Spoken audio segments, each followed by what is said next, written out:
Sir നമസ്കാരം. നമസ്കാരം. Sir R S എസിൻ്റെ ഭാഗത്ത് നിന്ന് ആർ എസ് എസിൻ്റെ മോഹൻ ഭാഗവത് അദ്ദേഹത്തിൻ്റെ വാക്കുകൾ ശ്രദ്ധ നേടുകയാണ്. രൂക്ഷ വിമർശനമാണ് അദ്ദേഹം നടത്തുന്നത്. അതായത് രാമക്ഷേത്രത്തിന് സമാനമായ ക്ഷേത്രങ്ങൾ മറ്റേതെങ്കിലും പള്ളിക്ക് ഇതായിട്ടുണ്ടോ തുടങ്ങിയ അന്വേഷണങ്ങൾ നടത്തുന്നത് വളരെ മോശകരമായിട്ടൊരു കാര്യമാണ്. അത്തരം കാര്യങ്ങൾ ചെയ്യരുത് എന്നാണ് അദ്ദേഹത്തിൻ്റെ വാക്കുകൾ ഇപ്പം പുറത്തു വന്നിരിക്കുന്നത്. പൂനെയിൽ ഇന്ത്യ വിശ്വഗുരു എന്ന് പറഞ്ഞൊരു ടോക്ക് നടത്തുകയായിരുന്നു. അതിനിടയിലാണ് അദ്ദേഹത്തിൻ്റെ ഈ പരാമർശം. ശരിക്കും പറഞ്ഞു കഴിഞ്ഞാൽ മാതൃകയാക്കേണ്ട ഒരു പരാമർശമാണ്. ഏറെ തെറ്റിദ്ധരിക്കപ്പെട്ടിട്ടുള്ള ഒരു സംഘടനയാണ് ആർ എസ് എസ്. ഹിറ്റ്ലറുടെ നാസി ഈ ജർമ്മനിയെ പോലുള്ള ഒരു പ്രത്യയശാസ്ത്രം പിന്തുടരുകയാണ് R S S. R S S ഒരുപാട് വംശഹത്യ നടത്തി എന്നൊക്കെയാണ് പലരും ആരോപിക്കുന്നത്. പക്ഷേ ഇത്തരം പ്രസ്താവനകളിലൂടെ അങ്ങനെയല്ല ഞങ്ങളെന്ന് അവർ തന്നെ പറയുകയല്ലേ.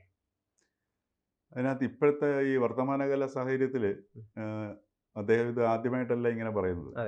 ശരിക്കും പറഞ്ഞത് ആവർത്തിക്കുകയാണ്. ആ ആവർത്തനത്തിനൊരു പശ്ചാത്തലം എന്ന് പറയുന്നത് ഇപ്പം നമ്മുടെ സംഭാലിലെ സംഭവ വികാസങ്ങൾ, അതേപോലെ രാജസ്ഥാനിലെ അജ്മീർ ഷെരീഫിലെ, അതേപോലെ അങ്ങനെ നോക്കുകയാണെങ്കിൽ ഇന്ത്യയിൽ എവിടെ നോക്കിക്കഴിഞ്ഞാലും ഒരു വിഷയങ്ങൾ നമുക്ക് കുഴിച്ചു പോയി കഴിഞ്ഞാൽ ഇങ്ങനെ കാണാൻ പറ്റുന്നിരിക്കില്ല. അപ്പം ഇത്തരത്തിലുള്ളൊരു ഈ വർത്തമാനകാല പശ്ചാത്തലത്തിൽ ഇത് വളരെ സ്വാഗതാർഹമായൊരു നിലപാടാണ്. അത് ഇത് എന്തായാലും സുപ്രീം കോടതിയുടെ വിധിയും ഒരു നിർദ്ദേശം വന്നിട്ടുണ്ട്. ഇത്തരത്തിലുള്ള കേസുകൾ തൽക്കാലം പരിഗണിക്കുന്നതിൽ നിന്ന് മാറണമെന്നത്. അപ്പോൾ ഇത് രണ്ടും കൂടെ വാസ്തവത്തിൽ ഒരു നല്ല അന്തരീക്ഷത്തിലേക്ക് കൊണ്ടുപോവുകയാണെങ്കിൽ വളരെ നല്ലതായിരിക്കും. മാത്രവുമല്ല, ഇതൊരു ഹരമായിട്ടൊരു ജ്വരം പോലെ മാറാൻ പറ്റുന്നൊരവസ്ഥ ഉണ്ടാവും. ഒരു ഉദാഹരണത്തിന് ഇപ്പം കാശിയിലെ ജ്ഞാൻവാപി പള്ളി, അപ്പോൾ അവിടുത്തെ പ്രശ്നങ്ങൾ. പക്ഷേ അതോടൊപ്പം തന്നെ അദ്ദേഹം രണ്ടാമതൊരു സംഗതി പറയുന്നുണ്ട്. ഈ മതസൗഹാർദ്ദത്തെക്കുറിച്ചിട്ടുള്ള ആ ഒരു ഭാഗം കൂടി അദ്ദേഹം എടുത്തു പറയുന്നുണ്ട്. അപ്പോൾ ഇത് രണ്ടും അദ്ദേഹം പറഞ്ഞത് യഥാർത്ഥത്തിൽ ഇത് ചെവിക്കൊള്ളുകയാണെങ്കിൽ ഗുണകരമായൊരു മാറ്റത്തിലേക്ക് കാര്യങ്ങളെ നയിക്കാൻ സാധിക്കുകയും ഭരണകൂടത്തിനും അത് ഉള്ളതെന്നായിരിക്കും. മാത്രമല്ല, രാജ്യത്തിൻ്റെ മൊത്തത്തിലെ പുരോഗതിക്ക് ഇത് ആവശ്യമാണ്. തീർച്ചയായും. ഉദാഹരണത്തിന് ഈ സംഘർഷങ്ങളിലേക്ക് രാജ്യം മുഴുകുന്ന സമയത്ത് പ്രയോറിറ്റി അത് നിയന്ത്രിക്കുന്നതിലേക്ക് പോകും. രാജ്യത്തിന്റെ ഒരു വികസനത്തെ ഇത്തരം മതപരമായിട്ടുള്ള പ്രശ്നങ്ങൾ, വികസനത്തെ എല്ലാ രീതിയിലുള്ള വളർച്ചയും ഇത് പിന്നോട്ടടിക്കും സാധനം. ഇപ്പൊ തന്നെ സംഭാലിലുണ്ടായ സംഗതി ഒന്ന് ആലോചിച്ച് നോക്കൂ. നിരപരാധികളല്ലേ അതിന്റെ അനുഭവിക്കുന്നത്. ഏകദേശം 6 പേരോളം മരണപ്പെട്ടു പോലീസ് വെടിവെപ്പിൽ. അതേപോലെ തന്നെ ഇതിനകത്ത് മറ്റൊരു കാര്യം സംഭവിക്കുന്നുണ്ട്. ഒരുപക്ഷെ അതും ഇതിനകത്ത് ആവശ്യമാണ്. ഇപ്പൊ ഇന്ത്യയുടെ ഒരു സംസ്കാരത്തെയാണ് അദ്ദേഹം ഉയർത്തിപ്പിടിക്കുന്നത്. അപ്പോൾ ഇന്ത്യയുടെ സംസ്കാരം എന്ന് പറയുന്നത് എല്ലാത്തിനെയും ഉൾക്കൊള്ളുക എന്നുള്ളതാണ്. അതുകൊണ്ടാണ് ഇത്രയും മതങ്ങളും ഈ ലോകത്തുള്ള എല്ലാം പെർസിക്യൂട്ട് ചെയ്ത എല്ലാ മതങ്ങൾക്കും അഭയം കൊടുത്ത ഒരു സ്ഥലമാണ് ഇന്ത്യ എന്ന് പറയുന്നത്. അത് ഈ സംസ്കാരത്തിൻ്റെ വിശാലതയിൽ ഉണ്ടായ സ്പേസിലാണ് കൊടുത്തത്. മനസ്സിലായില്ലേ? ആ സ്പേസാണ് ശരിക്കും പറഞ്ഞു കഴിഞ്ഞാൽ ഈ ഹിന്ദുമതം എന്ന് പറയുന്ന ഇന്ത്യയുടെ സംസ്കാരവും അത് ഈ ഹിന്ദുമതത്തിൽ നമുക്ക് വേർതിരിക്കാൻ പ്രയാസമാണ്. ഒരു ആധ്യാത്മികമായ സ്പേസാണ്.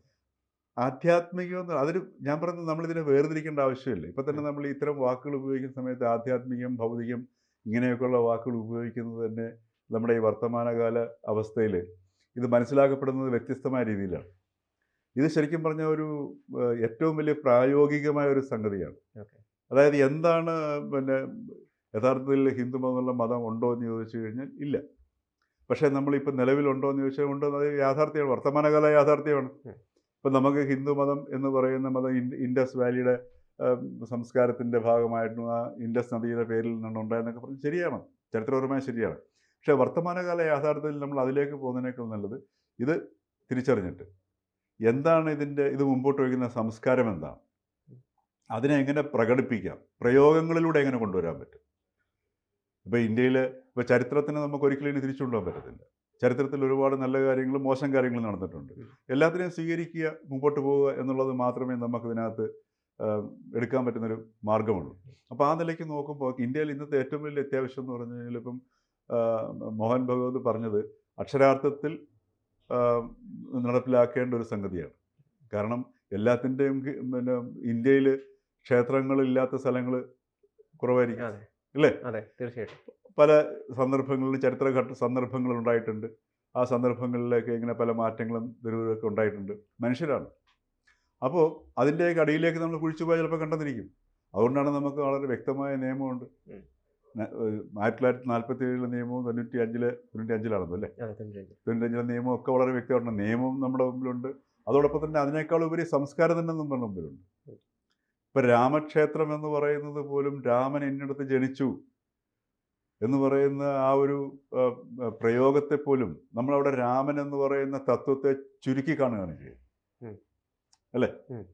ഒരു വ്യക്തിയിലേക്ക് കൊണ്ടുവരാൻ ശരിയാണ്. ആ വ്യക്തിയിലൂടെ നമ്മളൊരു വിശാലമായ തലത്തിലേക്ക് പോകുന്നതിന് പകരം ആ വിശാലതലമായ രാമനിൽ നിന്ന് ഒരു ചുരുങ്ങിയ തലത്തിലേക്ക് വരുന്നതിന് പകരം ആ ചുരുക്കമായ അല്ലെങ്കിൽ ആ ഭൗതികമായ അവസ്ഥയിൽ നിന്ന് ഭൗതികേതരമായ അവസ്ഥയിലേക്ക് പോകുക എന്നുള്ളതാണ് ഈ സംസ്കാരത്തിന്റെ പ്രത്യേകത എന്ന് പറയുന്നത്. ഇപ്പോഴത്തെ നിലവിൽ നമ്മുടെ നാട്ടിലെ ഹിന്ദുക്കൾ, പൊതുവെ നമ്മൾ ഹിന്ദുക്കളെ സമാധാനകാംക്ഷികൾ, എന്താണ്, വലിയ തർക്കങ്ങളൊന്നും ഇല്ലാത്ത ബഹുസ്വരതയൊക്കെ അംഗീകരിക്കുന്ന ഒരുപാട് ഈ ടോളറൻസ് ഉള്ളൊരു സമൂഹമാണെന്നൊക്കെയാണ് നമ്മൾ വിലയിരുത്തപ്പെടുന്നത്. പക്ഷെ ഇന്നത്തെ ഒരു കാലഘട്ടത്തിൽ കുറച്ചും കൂടി ഒരു തീവ്ര സ്വഭാവം പല ഹിന്ദുക്കൾക്കും അവരുടെ മനസ്സിൽ രൂപപ്പെടുന്നുണ്ടോ എന്നുള്ളൊരു സംശയം വളരെ സങ്കടകരമായിട്ട് നമുക്ക് തോന്നുന്നുണ്ട്. ഇപ്പോൾ ഈ RSS മോഹൻ ഭാഗവതിൻ്റെ, പ്രിയപ്പെട്ട മോഹൻ ഭാഗവതിൻ്റെ ഈ അഭിപ്രായത്തെ പോലും വളരെ മോശമാണ് എന്ന് പറഞ്ഞുകൊണ്ട് പല നിരവധി കമൻറ്റുകൾ വരുന്നുണ്ട് ഇപ്പോൾ. ഇത് മനുഷ്യൻ്റെ സ്വഭാവമാണ്. ഈ സമാധാനകാംക്ഷികളെ നമ്മുടെ ഈ ഒരർത്ഥത്തിൽ നോക്കുകയാണെങ്കിൽ ഇന്ത്യ ഇത്രയും വൈവിധ്യങ്ങളുള്ള ഒരു രാജ്യമാണ്. നമ്മൾ മൊത്തത്തിലെടുത്ത് നോക്കുകയാണെങ്കിൽ ഇന്ത്യ വലിയ കുഴപ്പമില്ലാതെ പോകുന്നൊരു രാജ്യമാണ്, അല്ലേ? അതെ. നമ്മൾ ഈ മാധ്യമങ്ങളിലും ഞാൻ എപ്പോഴും പറയുന്നൊരു സംഗതി, ഈ മാധ്യമങ്ങളിൽ കാണുന്ന അത്രയും വർഗീയതയും മതവിദ്വേഷമൊന്നും നമ്മൾ നാട്ടിലേക്ക് ഇറങ്ങിക്കഴിഞ്ഞാൽ കാണാനില്ല.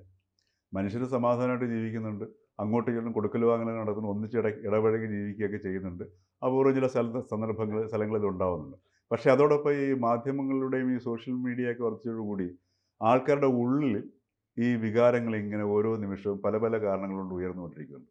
ഇത് സമൂഹത്തിൽ മാറ്റങ്ങൾ വരുത്തുന്നുണ്ട്. അതിൻ്റെ ചില ബഹിർസ്ഫുരണങ്ങളാണ് ഇപ്പോൾ നമ്മൾ ഈ കാണുന്ന ഈ മതസ്പർദ്ധ എന്ന് പറയുന്ന സാധനം. ഇതൊരിക്കലും ഒരിടത്തും അവസാനിക്കത്തില്ല. ഈ മതം ഒരു മതത്തിനെ തോൽപ്പിച്ചുകൊണ്ട് വേറൊരു മതത്തിന് മുന്നോട്ട് പോകാമെന്ന് വെച്ചാൽ നടക്കത്തില്ല സാധനം. അപ്പോൾ അവിടെ ഈ ഓരോ മതങ്ങളും അതിൻ്റേതായിട്ടുള്ള സംസ്കാരത്തിൻ്റെ കാമ്പ് എന്താണെന്ന് അതെന്താണ് പറയുന്നതെന്നുള്ളത് മനസ്സിലാക്കാനുള്ള ഒരു ശ്രമത്തിലേക്ക് പോവുകയാണ് ഇപ്പോൾ വേണ്ടത്. ഇപ്പം ഇസ്ലാം മതം എന്താണ്? ഇസ്ലാം മതം മുമ്പോട്ട് വയ്ക്കുന്ന സംസ്കാരം അത് സത്യം പറഞ്ഞതിലൂടെ മത അധ്യക്ഷന്മാർക്കും പിന്നെ നേതാക്കന്മാർക്കുള്ള ഉത്തരവാദിത്വം അതാണ്. എല്ലാ മതങ്ങളുടെയും ഉത്തരവാദിത്വം അതാണ്. അതവർ ചെയ്യുകയാണ് വേണ്ടത്. അങ്ങനെ ചെയ്യുമ്പോൾ സ്വാഭാവികമായിട്ട് പ്രത്യേകിച്ച് സൗഹാർദ്ദത്തിന് വേണ്ടി ഒന്നും ചെയ്യേണ്ട ആവശ്യമില്ല. അത് സ്വാഭാവികമായിട്ട് വരുന്നത്. അപ്പോൾ ഇവിടെ ഇപ്പം നമ്മുടെ ഇന്ത്യയിലെ ഏറ്റവും വലിയൊരു അത്യാവശ്യമാണത്. അതല്ല ഇപ്പം സുപ്രീം കോടതി അങ്ങനെ ഒരു നിർദ്ദേശം നൽകിയത് തന്നെ വളരെ നല്ല കാര്യമാണ്.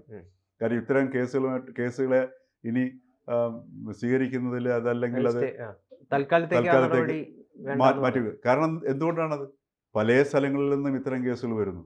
അതൊരു വികാരമായി വളരെ കാര്യം. സമ്പലിന് മാത്രമല്ല, സമ്പലിന് ശേഷം പിന്നീടുള്ള ദിവസങ്ങളിൽ അജ്മീറിൽ കണ്ടു. അജ്മീർ എന്നൊക്കെ പറഞ്ഞു കഴിഞ്ഞാൽ അത് എല്ലാ മതസ്ഥരും പോകുന്ന സ്ഥലമാണ്. അജ്മീർ ശിവക്ഷേത്രമായിരുന്നു എന്നാണ് പറയുന്നത്. അതാ ഞാൻ പറഞ്ഞത്. അവിടെ ഇപ്പൊ അജ്മീറിൽ ഇപ്പോഴത്തെ അവസ്ഥയിൽ എല്ലാ മതസ്ഥരും പോകുന്ന സ്ഥലമാണ്. അപ്പൊ ഇതിങ്ങനെ നമ്മൾ തികഞ്ഞു പോയിക്കൊണ്ടിരുന്നു കഴിഞ്ഞാൽ അവിടെ ഈ ശിവക്ഷേത്രം എന്ന് പറഞ്ഞാൽ ഈ ശിവക്ഷേത്രം എന്ന് പറയുന്നവർ ആദ്യം മനസ്സിലാക്കേണ്ടത് എന്താണ് ശിവൻ എന്നുള്ളത് മനസ്സിലാക്കി കഴിഞ്ഞാൽ പിന്നെ പ്രശ്നം കഴിഞ്ഞു. ഈ ശിവൻ എന്താണെന്നുള്ളത് മനസ്സിലാകാത്തതുകൊണ്ടാണ് ഈ ശിവക്ഷേത്രം തേടി പോകുന്നത്. ഇപ്പോൾ ഒരു ഹിന്ദുവാണ് എന്ന് അവകാശപ്പെടുന്ന വ്യക്തി ശരിക്ക് അവരുടെ ദൈവമാണ് ഹിന്ദു അല്ലെങ്കിൽ എന്ന് സങ്കല്പിക്കുന്നുണ്ടെങ്കിൽ എന്താണ് എന്ന് അറിയാനുള്ള അന്വേഷണമാണ് അവിടെ വേണ്ടത്. അതിലൂടെയാണ് അവർ അവരുടേതായിട്ടുള്ള ഏത് മതവിശ്വാസികളാണെങ്കിലും അവരുടെ സംസ്കാരത്തെ പുറത്തേക്ക് കൊണ്ടുവരേണ്ടത്. അപ്പോൾ ആ ഒരു പശ്ചാത്തലത്തിൽ അതും കൂടെ മനസ്സിൽ വെച്ചുകൊണ്ടായിരിക്കാം ഈ സംസ്കാരം ഒടിക്കപ്പെടും എന്നുള്ളത് കൊണ്ടൊക്കെ വെച്ചുകൊണ്ടായിരിക്കാം അദ്ദേഹം ഇങ്ങനെ പറഞ്ഞിരിക്കുന്നത്. എന്തായാലും വളരെ സാധാരണമായ ഒരു പ്രസ്താവനയാണ്. വിശേഷിച്ച് മോഹൻ ഭാഗവതിൻ്റെ ഭാഗത്തു നിന്ന് ഇത്തരത്തിലുള്ള പ്രസ്താവന വരുമ്പോൾ അത് സ്വാഭാവികമായിട്ടും അത് ജനങ്ങളിൽ ഗുണകരമായ മാറ്റം ഉണ്ടാവും. മാത്രമല്ല ഇന്നത്തെ ഏറ്റവും വലിയ അത്യാവശ്യമാണ്. കാര്യം അതല്ലാന്നുണ്ടെങ്കിൽ ദക്ഷിണേന്ത്യയല്ല വടക്കേ ഇന്ത്യയിൽ ഇത്തരത്തിലുള്ള ഒരുപാട് സംഭവങ്ങൾ, ഒരുപാട് ക്ഷേത്രങ്ങളുടെ പരിസരത്തുള്ള പല പല കമ്മിറ്റികളും കാത്തിരിക്കുകയാണ്. ഇത് എപ്പോൾ ഫയൽ ചെയ്യണം, എങ്ങനെ നീങ്ങണം. ഒരു ഫണ്ടമെന്റലിസം ഒരു കമ്മ്യൂണിറ്റിയിൽ വളരെയധികം വർദ്ധിക്കുമ്പം സ്വാഭാവികമായിട്ട് നമുക്ക് ആ കമ്മ്യൂണിറ്റിയോടാണ് യഥാർത്ഥത്തിൽ വെറുപ്പ് ഉണ്ടാവുക എന്ന് പറയുന്നത്. ഇവിടെ ഈ ഹിന്ദു തീവ്രവാദം വർദ്ധിക്കുന്നു എന്ന് പലരും പറയുന്നുണ്ട്. പക്ഷേ ഇതിനൊരു കാരണമുണ്ടല്ലോ. പ്രത്യേകിച്ചും പൊളിറ്റിക്കൽ ഫോഴ്സായിട്ട് മറ്റ് പല രാജ്യങ്ങളിലും ഇസ്ലാം ഒരു വലിയ ശക്തിയായിട്ട് നിൽക്കുകയും പല രീതിയിൽ ഫണ്ടുകൾ ഒഴുക്കി അവരുടേതായ താല്പര്യങ്ങൾ, അജണ്ടകളൊക്കെ നടത്തിപ്പിക്കാൻ വേണ്ടിയിട്ടുള്ള ശ്രമങ്ങൾ നടക്കുമ്പോൾ ഹിന്ദു എങ്ങനെ ഒരു വളരെ ശാന്തവും സമാധാനവുമായിട്ട് നിൽക്കാൻ വേണ്ടി സാധിക്കും? അങ്ങനെ ആ ഒരു ചോദ്യം എന്ന് പറഞ്ഞു കഴിഞ്ഞാൽ വളരെ അപകടം പിടിച്ച ചോദ്യമാണ് സാധനം. കാരണം ഈ ശക്തിയിലേക്കാണ് പോകേണ്ടത്. ഇപ്പം നമുക്ക് ഭീഷണി നേരിടുമ്പോഴാണ് നമ്മളെപ്പോഴും നമ്മുടെ നിലനിൽപ്പിനെക്കുറിച്ച് നമ്മൾ ബോധവാന്മാരാകുന്നത്. അപ്പോഴാണ് നമ്മൾ കൂട്ടായ്മയും നമ്മൾ ഒന്നിച്ചു കൂടിയുള്ള ഒരു സ്വഭാവത്തിലേക്ക് നമ്മൾ പോകുന്നത്. അത് ഭീഷണി നേരിടുമ്പോഴാണ്. ഭീഷണി നേരിടേണ്ടാത്ത അവസ്ഥയിൽ നമ്മൾ ശക്തരായി നിന്ന് കഴിഞ്ഞാൽ ദുർബലരായ അവസ്ഥയ്ക്ക് ഒരിക്കലും ശക്തരെ കീഴടക്കാൻ പറ്റത്തില്ല. ആ സംസ്കാരത്തിൻ്റെ ശക്തി കൊണ്ടാണ് ഈ ലോകത്തിൽ പെർസിക്യൂട്ട് ചെയ്യപ്പെട്ട എല്ലാ മതങ്ങൾക്കും ഭാരതത്തിലേക്ക് സ്വാഗതം അരളിയത്. അപ്പം നമുക്ക് ഭീഷണികളെ നേരിടുക എന്നുള്ളതിനേക്കാൾ ഉപരി ആ ഭീഷണിയെക്കുറിച്ച് ചിന്തിക്കാതെ എങ്ങനെ ശക്തരാകാൻ ശ്രമിക്കുക എന്നുള്ളത് ശ്രമിച്ചു കഴിഞ്ഞാൽ, ഇപ്പോൾ ഹിന്ദുവിൻ്റെ കാര്യമാണ് താങ്കൾ സൂചിപ്പിച്ചത്. ആ ഹൈന്ദവ സംസ്കാരം എന്ന് പറയുന്നില്ല, ഹിന്ദു മതം, അതിൻ്റെ ആധാരം എന്താണ്, അത് മുന്നോട്ട് വയ്ക്കുന്ന ശക്തി എന്താണെന്ന് തിരിച്ചറിഞ്ഞു കഴിഞ്ഞാൽ ശക്തിയുള്ളവരൊരിക്കലും ഭീതി ഉണ്ടാവില്ല. അതാണ് ഹിന്ദു മതവിശ്വാസികൾ എന്ന് പറയുന്നത് തന്നെ തെറ്റാണ്. ഹിന്ദുമതത്തിൽ വിശ്വാസം എന്നൊരു സങ്കല്പമില്ല.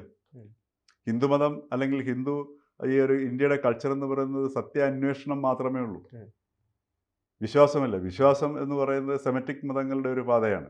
ആ സെമറ്റിക് മതങ്ങളുടെ പാതയിലേക്ക് ആണ് ഈ ഹിന്ദുമതത്തെ കൊണ്ടുപോകാനായിട്ട് ഒരു വിഭാഗം ശ്രമിക്കുന്നത്. സ്വീകരിക്കുന്നു. അപ്പോൾ സ്വാഭാവികമായിട്ടും എന്താണോ ഈ ഹിന്ദുമതം അല്ലെങ്കിൽ ഈ സംസ്കാരം എന്ന് പറയുന്നത് അത് നശിക്കും. എന്തായാലും ഈ വയലൻസിനും അതുപോലെ തന്നെയുള്ള രക്തച്ചൊരിച്ചലിനൊക്കെ ഭയങ്കരധികം മാർക്കറ്റൊക്കെ ഉള്ളൊരു സമൂഹമായിട്ട് നമ്മുടെ സമൂഹം തീരുന്നു എന്ന് പറയുന്നത് വളരെ ദുഃഖകരമായിട്ടുള്ളൊരു കാര്യമാണ്. ഈ ഒരു സാഹചര്യത്തിൽ RSS ചീഫ് മോഹൻ ഭാഗവതിൻ്റെ ഈ ഒരു അഭിപ്രായം, ഈ ഒരു വിമർശനം എന്ന് പറയുന്നത് വളരെ പ്രസക്തമായിട്ടുള്ളൊരു വിമർശനം തന്നെയാണ്.